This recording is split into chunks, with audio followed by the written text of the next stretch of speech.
सातारा जिल्ह्यातला घराघरातला प्रत्येक तरुण वडीलधारी सगळेजण 21 तारखेची वाट बघतायत आणि 21 तारखेला आपल्या मताचा निर्णय घेऊन श्रीनिवास पाटलांना मोठ्या मताने विजयी करतील। शरद पवारांचं पावसात भिजलेलं भाषण कुठलं? तर साताऱ्याच्या जिल्हा परिषदेच्या मैदानावरचं। सभा कशासाठी होती? तर श्रीनिवास पाटलांच्या प्रचारासाठी। 2019च्या वर्षी राष्ट्रवादीच्या तिकिटावर उदयनराजे भोसले खासदार म्हणून निवडून आले, पण काही महिन्यातच त्यांनी खासदारकीसह राष्ट्रवादी पक्षाचा राजीनामा दिला आणि भाजपमध्ये प्रवेश केला। परिणामी साताऱ्यात पोटनिवडणूक लागली। पोटनिवडणुकीचा आणि त्याच दरम्यान होत असलेल्या विधानसभेच्या निवडणुकीच्या प्रचाराचा धुरळा उडाला। 18 ऑक्टोबर 2019 रोजी शरद पवारांच्या सभेचं नियोजन साताऱ्यात करण्यात आलं। पावसाचं वातावरण होतं, त्यामुळे सभा रद्द होण्याची शक्यता होती। मात्र शशिकांत शिंदे सभा घेण्यावर ठाम होते। शिंदेंवर शरद पवारांचा विश्वास होता। शरद पवार सभेला आले। पावसाच्या वातावरणामुळे शशिकांत शिंदे, मकरंद पाटील, श्रीनिवास पाटील आणि रामराजे नाईक निंबाळकरांनी आपली भाषणे थोडक्यात संपवली। तितक्यात पाऊस सुरू झाला, तरीही शरद पवार भाषणासाठी उभे राहिले।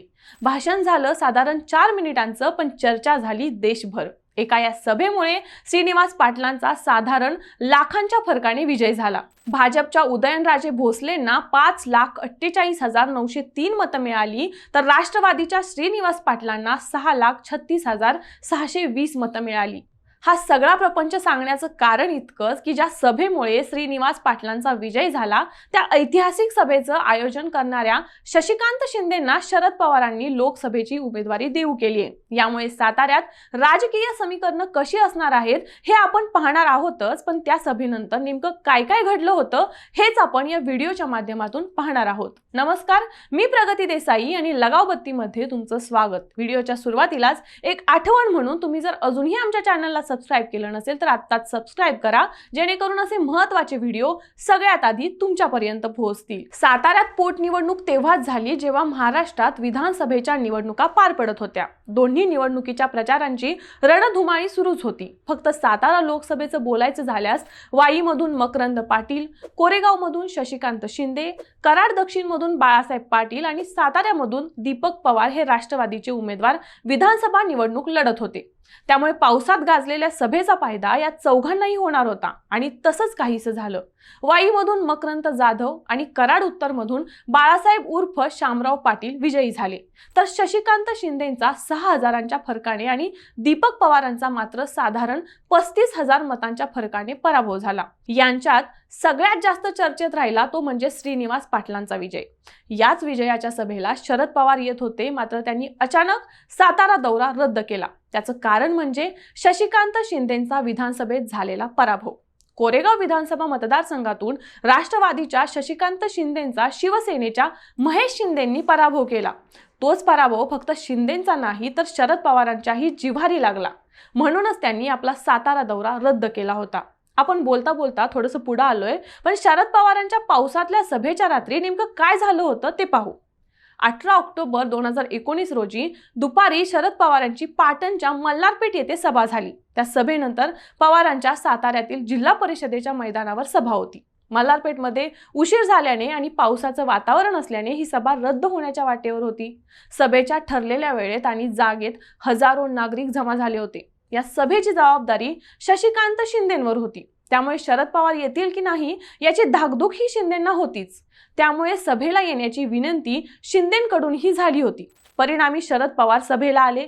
भर पावसात भाषण झालं आणि पवारांनी साताऱ्यातल्या हॉटेल प्रीतीमध्ये जेवणाचं नियोजन आखलं। जेवण झालं आणि शरद पवार काही स्थानिक नेत्यांशी चर्चा करू लागले। याच दरम्यान पवारांना समजलं की उद्या म्हणजेच 19 ऑक्टोबरला शशिकांत शिंदेंचा वाढदिवस आहे। लागलीच पवारांनी आपली सगळी फौज शशिकांत शिंदेंच्या घरी वळवली। आपल्या बाजूला शशिकांत शिंदेंना बसवून घेतलं आणि केक कापला। त्या दिवशी शरद पवारांचा मुक्काम साताऱ्यातच झाला। दुसऱ्या दिवशी सकाळी 8 वाजता पवार कर्जत जामखेडकडे रोहित पवारांच्या प्रचाराच्या सभेसाठी रवाना झाले। आता बॅक टू शशिकांत शिंदेंचा विधानसभेतला पराभव। पराभवानंतर शशिकांत शिंदेंकडे कोणतंच पद नव्हतं। मात्र उद्धव ठाकरेंची जेव्हा आमदार म्हणून वर्णी लागली त्याच वेळेस म्हणजे मे 2020 मध्ये शशिकांत शिंदे विधान परिषदेचे आमदार झाले। त्यानंतर पुलाखालून भरपूर पाणी गेलं, राष्ट्रवादी 2 गट पडले आणि अर्ध्याहून अधिक राष्ट्रवादी अजित पवारांच्या बाजूने असताना शरद पवारांच्या बाजूने थांबण्याचा निर्णय शशिकांत शिंदेंनी घेतला. आता याच शशिकांत शिंदेंना लोकसभेची उमेदवारी मिळाली आहे. विरोधात कोण? तर फक्त उदयनराजेंचं नाव चर्चेत आहे. अजून त्यांच्या नावाची अधिकृत घोषणा झाली नाहीये. सध्याच्या घडीला साताऱ्यात ना राष्ट्रवादीच्या बाजूने वातावरण आहे ना भाजपच्या बाजूने. सातारा लोकसभेत राष्ट्रवादीचे 2, शिवसेनेचे 2, काँग्रेस आणि भाजपचे प्रत्येकी 1 आमदार सातारा लोकसभेत आहेत. तशी ताकद राष्ट्रवादीचीच आहे, पण तीच राष्ट्रवादी आता विभागली आहे. इथं श्रीनिवास पाटलांनी स्वतःहून माघार घेतल्यामुळे शशिकांत शिंदेंच्या विरोधात स्वतःच्या पक्षात किंवा महाविकास आघाडीमध्ये कोणतीच नाराजी नाहीये. मात्र शिंदेंना हेही विसरून चालणार नाही की त्यांना चॅलेंज थेट भाजप किंबहुना उदयनराजेंचं असणार आहे. पहिल्यांदा 2019 मध्ये कोरेगाव विधानसभेत पराभव, नंतर सातारा जिल्ह्यातील नगरपंचायत निवडणुकीत पराभव आणि जिल्हा बँकेत फक्त 1 मताने पराभव झालेल्या शशिकांत शिंदेंना शरद पवारांनी सातारा लोकसभेचं तिकीट फायनल केलंय. शशिकांत शिंदेंसोबत स्थानिक कार्यकर्ते सोडले तर बडे नेते अजित पवारांसोबत आहेत. त्यामुळे प्रचारापासून नियोजन आखण्यापर्यंत शिंदेंनाच धावपळ करावी लागणार आहे. राहिला प्रश्न भाजपच्या उमेदवाराचा. इथं उदयनराजेंना तिकीट फायनल झाल्याचं म्हटलं जातंय. तशी भाजप, शिंदेंची शिवसेना आणि अजित पवारांच्या राष्ट्रवादीचाही त्यांना पाठिंबा असणार आहे.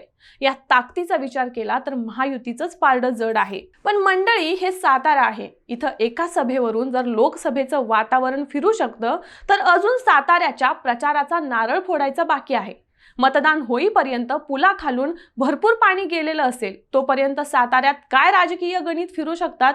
तुमचे अंदाज काय सांगतात हेच आम्हाला कमेंट करून नक्की कळवा. आणि अशाच व्हिडिओसाठी आमच्या लगावबत्ती या YouTube चॅनलला आत्ताच सबस्क्राईब करा. व्हिडिओ शेवटपर्यंत पाहिल्याबद्दल धन्यवाद.